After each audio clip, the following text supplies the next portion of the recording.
Hey, it's Alex with Reset ADHD, and this is episode 6 of Writing a Book with ADHD, my vlog series where I talk about the process of writing a book when one has ADHD. So, let's dive into it. As you'll recall, my last word count was 9,571, almost to 10,000. This time, my word count is 12,317. That is very close to being 3,000 words written just this week. Let's freaking go. I'm pumped about that. It's been a good writing week. I've written 3 times, Tuesday, Wednesday, and just a little bit ago. I didn't want to write today, but I did, because I blocked off time on my calendar to do so. My will to do stuff on Friday is way low. So the fact that I'm doing these videos and that I wrote today on Friday, that's a big win. So booyah! So I want to start talking in these videos about my keys to success, things that are helping me. And so the first thing I want to mention that you're probably going to be able to guess that's helping me is blocking off time for writing.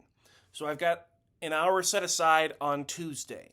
I've got 30 minutes of my writers group on Wednesday, and I've got an hour blocked off on Fridays. Today I only wrote for like 45 minutes, but I still wrote. And that's important. It's not about writing for the full hour. It's about writing. It's about taking your brain thoughts, putting them on paper or on a Word document or Pages document or whatever format you're using to write.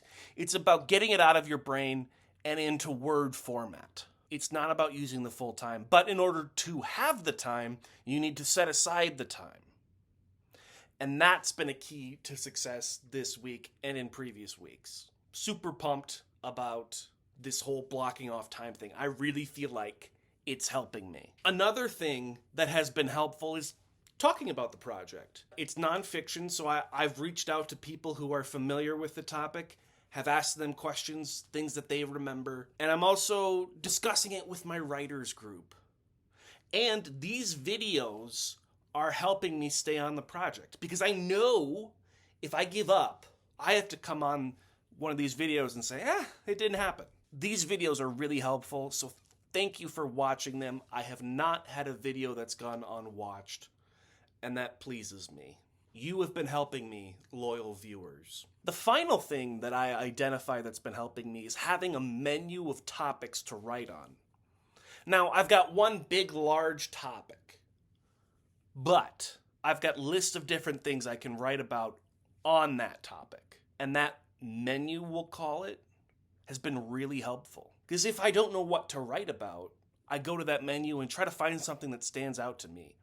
As I mentioned before, it's a nonfiction book, so I don't necessarily have to write it in chronological order. I'll eventually have to assemble it in an order that makes sense, but for now, I can just write, and that's been freeing. I've got a choice of what to do when I sit down to write, or stand at my standing desk to write. I come from an improvisational background. I do improv comedy, and it's been really interesting to just sit down, get a prompt from my menu, and just go. So if you're a writer, maybe consider taking an improv class. So if you're out there and you want to write a book with ADHD, block off the time. Talk about the project with others. If you're not comfortable sharing with your friends and family what you're working on, because you don't want to disappoint them when the project doesn't work out, find a group of writers. Like, they'll get it if things are tough. They'll get it if you want to give up on the project. But they will also be there to support you. And yeah, create that menu of things to talk about in your book. If you're writing fiction, have an outline. You can write scenes ahead of time, and then when you go back to an earlier stage of the story, you can build up to it so you know what you're building up to. I think it's important to have freedom when you're writing. You don't have, and the freedom, you don't have to follow the outline.